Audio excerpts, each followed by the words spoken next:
Hello Tiff, welcome back to my channel. Today we are on day 8 for my DIY gift ideas. Today we are going to be making a glasses case, and the reason for that is my glasses are filthy. These particular ones get left here by my computer, so they're dusty, they're gnarly. The other ones that I have, which I need for when I leave the house, I have a habit of putting them on my head and then when I'm out just putting them in my bag, like loose. Not a great idea. I was once told by my optician, if they're not on your face, put them in the case. I don't have a case. I mean, I do. I have one that's got my mum's glasses in. So sentimental, don't want to use it just in case. So I thought today we're going to make a glasses case. Super simple. For this project, the glasses case, you're going to need the following items. A piece of wadding that is slightly bigger than your piece of fabric. So my piece of fabric is 18.5 centimeters by 44 centimeters. Okay, so it's 18.5 on the short end, 44 on the long end, and my wadding will fit nicely in the middle of that because I made it a little bit bigger. I actually made it a little bit too big, but that's fine. So we're going to fold it in half, wrong sides together. I might just put a little snip. So I've got my notches, 1, 2, wedge that in there. And then I'm going to take my safety pins, and this is to stop it from shifting when you're sewing. This was a tip that I got from, it was a YouTube video. I'm just going to do this end. And you can use, if you don't have wadding or batting or whatever you call it, you can always use like a few layers of fabric that you've got scrappy stuff. I sometimes use calico because I obviously make quite a few toiles and have quite a bit of calico lying around. Now the other thing you're going to want to consider is which side is prettier. Oh, that's prettier, isn't it? That should be my outside, that should be my inside. 1 second, folks. In my limited experience, this does shift, so that is why we're using the safety pins. Now you can quilt it, because obviously this is a little quilting project. You can do lines, you can do lines, you could do diamonds, you could do anything. You could even follow, if you've got fabric that's printed like mine, you could even follow that. I don't know what I'm going to do. I'm going to do it now, and then I'm going to come back to you. I have managed to find a nice yellow thread, so that will offer a bit of natural contrast and match the yellow. And I'm just going to turn up my stitch length to about 4 millimeters, and I'm just going to sew. And hopefully I'm catching the right pieces in, and we're just going to do it. Let's do this.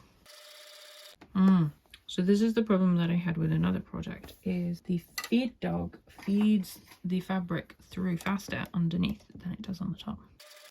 We've gone a little bit wonky on the back, but I'm not unpicking that, so we're just going to continue. You're going to want to decide how far apart you're going to put your lines. I'm going to do mine a press a foot because it's just easier that way.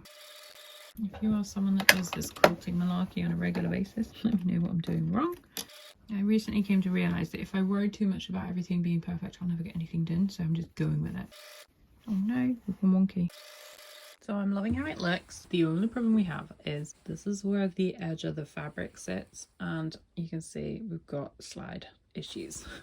Same descent. This is the edge of the fabric here, and we have slide issues.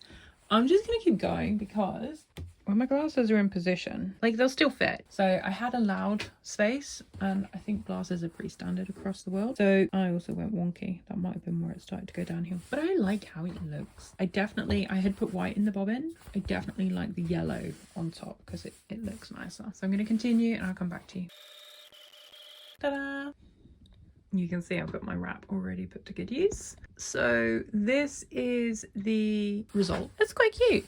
I clearly went very wonky, as you can see. I didn't check the reverse as often as I possibly should have. I started off really wonky, then I started straightening things up by going alternate rows one direction and the other. Is it the best work I've ever done? No. Will it keep my glasses nice and cushioned in my bag? Yes. Is that all that matters? Of course. So now we have the job of straightening things up. So I turned it over because I feel like this is the most important side at the moment. And actually we're going to want my binding as well. 1 sec. So we have 2 options. We have this bright yellow, which is kind of fun. Do we like that? Or do we think that's too bright? The other option is the repurposed binding that I took off of a previous project of mine. It's in pieces. Do we feel like that?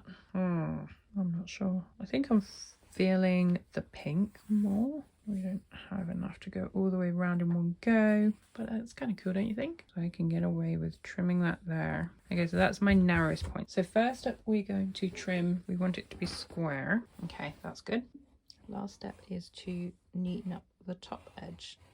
So, and that should still be plenty big enough for my glasses. if you're better at quilting fabrics than me, feel free to cut less fabric as a starting point, but I'm clearly not very good at this yet. You'll also want to trim away all of the loose threads. I'm going to start at the bottom, work my way around. So I'm going to turn this over, and then now what I'm also going to want to do is make sure those edges are turned in. Okay, and then we can continue up. I'm just making sure that the section on the back, the binding tape on the back, is wider than the binding tape on the front, so that when I sew it down, it's going to capture both. Can you see here? So there's a very small amount of allowance, and here it's much wider, so that we know. So I'm just going to do this the whole way around, and then I'll come back to you. And this is where the priority changes, because when this is rolled over, this then becomes the main side. And now we have to prioritize that side. This is so close. Like, I'm literally just going to have enough to make this. It was almost like it was meant to be. Okay, we're back on the corner again, and I thought I should probably show you how to do this. So what I'm doing is, it's like mitering a corner. You can see I've done it here, and I'll have to hand stitch that closed, not going to machine sew it due to my limited bias tape available. Oh, that's like messy. And then straight down the side. I apologize for the noise of the clips bashing, but there's not much I can do about that because they're metal and they make sound. Look at that! You see how little I have left. Ta-da! So in theory, that should all be nice and tidy. That's the great thing about these bulldog clips, is you can get an idea of where your stitch line will be on the reverse as well. So I'm not actually sitting as quite on the edges I would like, but it's working, so we're just going to go with it. No, you don't have to do this. You can hand sew this. I'm just going to try it. Oh, that's nasty. We're going to have to redo that again. Okay, it was a little bit of a faff. I recommend that you actually sew your binding tape on, your bias tape on properly, instead of trying to shortcut like I did.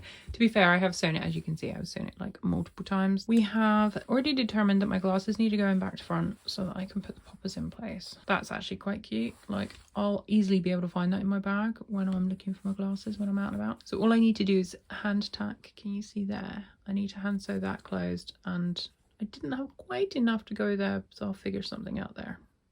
I'm not quite sure what, but it's fine. It's for me.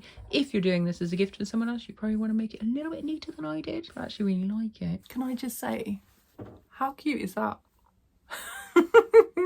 Yeah, it's not something I would probably ever go out and necessarily buy, because I wouldn't think to buy myself a glasses case, but using up remnants that I've got anyway. And I've opted, as you would have heard just then, not to add the poppers. I try not to add unnecessary hardware unnecessarily, because you know what's going to happen at the end of its life cycle. So let's have a look at what it looks like. I've still got to stitch this in place. I haven't actually done it yet because I'd already put my sewing machine away, but look, oh, let me just put my glasses on my face. And the good thing is, it means I don't have to worry about which way I put them in, because with the poppers before, I had to make sure the lenses were facing away from the poppers, so this just makes it all a lot easier. I think it's so cute. I love it. So that is the end of day, I've lost track, day 8. We got day 9, 10, 11, 12. 4 more to go. I'll tell you what, I'm never doing a DIY series again, like DIY gifts, because I think I've probably like maxed out all the gift ideas. So yeah, maybe I'll do like a roundup of like 25 gift ideas for the next holiday season, and then that's going to be it. Next time I'm going to focus on like clothing, because this is hard work and I'm going to plan so much better. I'm going to do a whole video on what I learned from doing this, so I'm going to stop there. But thank you so much for watching. If you watched this far, please do give the video a like. It's the easiest way that you can support me. I will be making more sewing, pattern making, garment construction videos in the new year. So if that's of interest to you, do hit the subscribe button. Otherwise, maybe you'll pop along and see another video at some point. I will see you tomorrow for the next video, day 9. It's a good one, that one. You'll like that. It's not too much work either. It's a simple gift idea that anybody could use. If you were an adult, probably. I mean, you could make a child's version. My niece would like it, my youngest niece, who's 11. So there's a bit of a clue for you. I'm going to stop there and I'll see you tomorrow. Thanks for watching. Take care. Bye.